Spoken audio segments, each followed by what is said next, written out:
Tirabrutinib is developed from Japan. It's a second-generation Bruton tyrosine kinase inhibitor, and we conducted the phase 2 study of Tirabrutinib monotherapy for symptomatic Waldenström patients.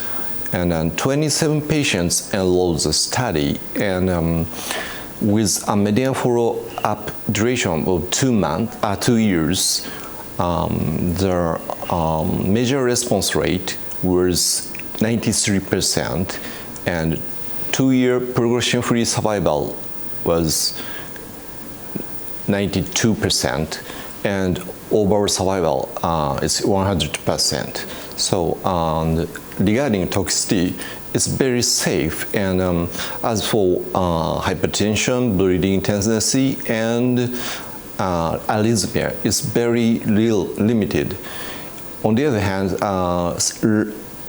very mild skin-related adverse event is recognized about half, but we can easily manage them.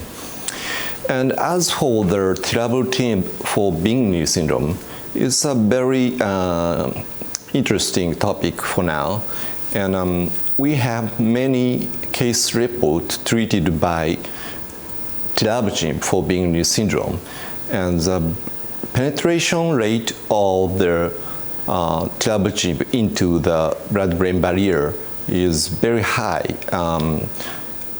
13 to 80% according to the report from the Tirabrutinib for primary CNS lymphoma relapsed refractory cases.